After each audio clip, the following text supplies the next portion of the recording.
बीते दिनों राम मंदिर उत्तर प्रदेश के मुख्यमंत्री सीएम योगी आदित्यनाथ और इसके साथ ही एसटीएफ के चीफ अमिताभ यश और इसके साथ ही गौरक्षक देवेंद्र तिवारी को बम से उड़ा देने की धमकी दी गई थी। लगातार ये खबरें सोशल मीडिया पर वायरल हो रही थी और इसके साथ ही प्रमुखता के साथ अखबारों में भी ये खबरें निकलकर सामने आ रही थी, क्योंकि राम मंदिर में अब कुछ ही दिन रह गए हैं जब भगवान श्री राम की प्राण प्रतिष्ठा होगी और पूरे देश भर में इस प्राण प्रतिष्ठा को लेकर अलग अलग तरीके से तैयारियां भी की जा रही है। और राम मंदिर की अगर बात की जाए तो इसकी जो सुरक्षा व्यवस्था है ये भी चाक चौबंद हो चुकी है। राम मंदिर के अंदर कोई भी यूं ही नहीं जा सकता है, जिसके लिए पहले तो 22 जनवरी तक रोक है और उसके बाद भी एक सुरक्षा जो घेरा है उसको पार करके ही कोई आम इंसान राम मंदिर के अंदर जा सकता है। 2 लोग मेल के जरिए लगातार गौरक्षक देवेंद्र तिवारी को मेल करके धमकी दे रहे थे कि अगर अभी भी राम मंदिर के स्थापना को रोक नहीं दिया गया, उनके प्राण प्रतिष्ठा को रोक नहीं दिया गया तो ये सारी हरकतें होंगी और इसकी पूरी जिम्मेदारी आईएसआई संगठन ले रहा था। ये मेल में बताया गया था। तो उस 2 शख्स को एसटीएफ ने गिरफ्तार कर लिया है और हैरान करने वाला मामला ये है कि जिस एसटीएफ ने जिन 2 शख्स को गिरफ्तार किया था वो 2 शख्स उसी एनजीओ, उसी गौरक्षक जो है देवेंद्र तिवारी, उसके साथ काम करने वाले बताए जा रहे हैं। और अगर बात की जाए देवेंद्र तिवारी की तो उसकी खुद लखनऊ में पैरा मेडिकल कॉलेज है और जो 2 शख्स पाए गए हैं, जो 2 शख्स जिन्होंने मेल किया था एक मुस्लिम नाम को लेकर, उनका जो असली नाम है वो है ओम प्रकाश मिश्रा और ताहर सिंह। ये दोनों देवेंद्र तिवारी के इस पैरा मेडिकल हॉस्पिटल में काम किया करते थे और इन्होंने अपना नाम बताया था जुबेर खान और असलम अंसारी, और इसी नाम से ये फर्जी ईमेल आईडी इन्होंने बनाया था। और ये ईमेल आईडी बनाने की जो पूरी भूमिका थी, पूरी जो रणनीति थी, ये देवेंद्र तिवारी ने ही रची थी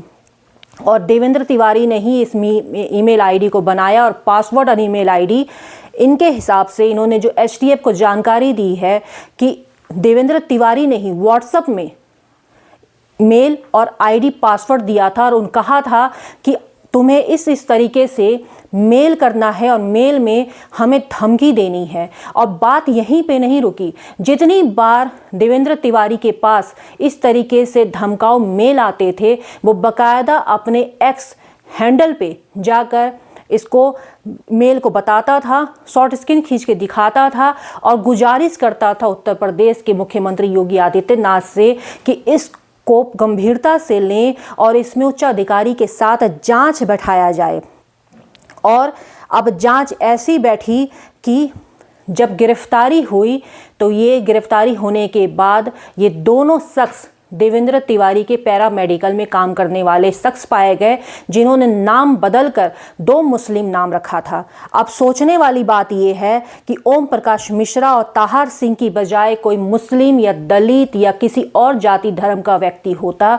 तब भी क्या ऐसे ही सब चीज़ें नॉर्मल चलती? अब तक तो सभी मीडिया प्लेटफॉर्म में इसको लेकर कई तरह की बातें हो गई होती और जो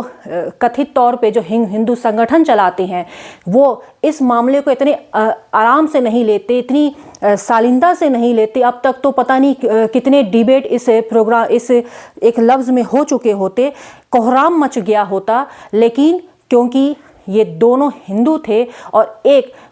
जात के नाम को बदनाम करने के लिए, इन्होंने एक जात को सिर्फ बदनाम करने के लिए एक रणनीति के तहत इन्होंने मुस्लिम नाम रखा। और शर्म की बात तो ये है कि देखिए इन दोनों अभियुक्तों में से जो मुसलमान नाम से ईमेल आईडी बनाई थी उसमें इन्होंने बताया कि इसका कनेक्शन आईएसआई से है, यानी सीधी की सीधी जो जिम्मेदारी लेने की बात कही गई वो आईएसआई की तरफ से कही गई, जबकि आईएसआई का इनसे दूर दूर तक कोई नाता ही नहीं है। और इसमें से एक तस्वीर जो है ताहर सिंह की तस्वीर है, उसमें कई बीजेपी के कई कदावर नेताओं के साथ भी देखने को मिल रही है, जो आप सोशल मीडिया में देख सकते हैं। देवेंद्र तिवारी लगातार ट्विटर से उस सारे मेल को भी लगातार वो लेकर आता रहा, लगातार इसमें रहा। और इसमें सबसे बड़ी बात ये है कि 3 सालों से ये एक्टिव रहा और बताया जा रहा है कि मीडिया में, बड़े बड़े चैनलों में प्रमुखता के साथ इस खबर को चलाई जा रही थी कि देवेंद्र तिवारी को लगातार धमकी दी जा रही है और लगातार राम मंदिर और सीएम योगी आदित्यनाथ निशाने में है, लगातार ये सब चीज़ें कही जा रही थी। तो क्या बिना जांच के, बिना किसी चीज़ को जांच किए बगैर ही प्रमुखता से इन खबरों को चलाया जा रहा था, ये भी अपने आप में है। लेकिन जो खबरें निकल कर सामने आ रही हैं कि देवेंद्र तिवारी, जो खुद उसके ट्विटर हैंडल में भी लिखा हुआ है, राष्ट्रीय अध्यक्ष है भारतीय किसान मंच, गौ संरक्षण समाजसेवी है, आरटीआई एक्टिविस्ट है, पीआईएल एक्टिविस्ट है, गौ संरक्षण एवं जल संरक्षण एवं पर्यावरण संरक्षण है, इतनी बड़ी उनकी जो आईडी है, वो लगातार ये गुमराह करता रहा, उत्तर प्रदेश सरकार को लगातार गुमराह करता रहा, सिर्फ और सिर्फ पब्लिसिटी पाने के लिए कि इस तरीके से वो पब्लिसिटी पाएगा और उसको एक सुरक्षा दी जाएगी। लगातार वो गृह मंत्रालय से भी इस चीज़ की गुजारिश करता था कि उसकी जान खतरे में है, उसे सुरक्षा दी जाए। और सिर्फ इसीलिए सारा जो चीज़ें जो चल रही थी, सिर्फ इसी वजह से चल रही थी। लेकिन जाते जाते फिर एक सवाल यही है कि अगर ये सारे जो काम किए गए हैं, अगर इसमें कोई और जाति धर्म का होता तो भी क्या इतने आराम से ही सब कुछ चीज़ें हो गई होती। अब देखना ये है कि देवेंद्र तिवारी के ऊपर,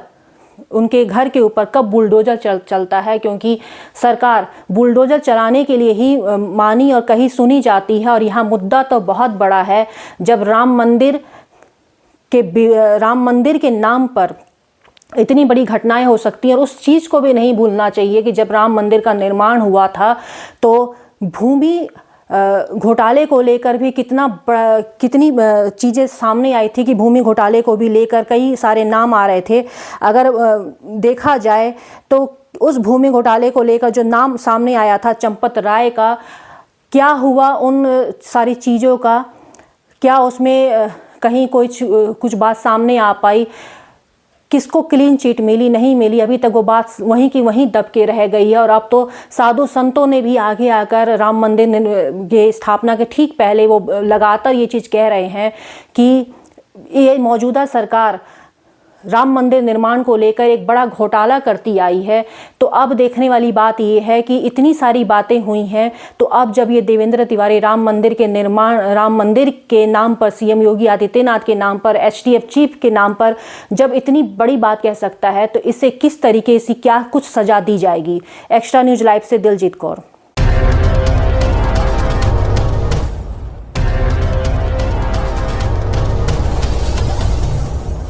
Good morning friends, my name is Nitin Singh. I am from KIPM College of Engineering and GIDA Gorakhpur. I want to tell you guys that now our college, KIPM College is now NBA accredited in whole Purvanchal. आप सभी को मेरा सादर नमस्कार। मैं सौम्या राय, KIPM college की छात्रा जो कि CSC ब्रांच में हूँ। आप सभी को मुझे बताते हुए बहुत ही गर्व महसूस हो रहा है कि हमारा कॉलेज KIPM टेक्निकल कैंपस जो कि अब NBA एक्रेडिटेड हो चुका है। तो आप यहाँ आएँ, यहाँ की शिक्षा का लाभ लें और अपने करियर में एक नई ऊंचाइयों को प्राप्त। KIPM college of engineering and technology GIDA Gorakhpur NBA द्वारा स्वीकृत पूर्वांचल का एकमात्र संस्थान है जहां पर बच्चों को गुणवत्तापूर्ण शिक्षा, national and international top multinational कंपनियों में प्लेसमेंट और हाईली क्वालिफाइड फैकल्टी द्वारा पठन पाठन का कार्य कराया जाता है।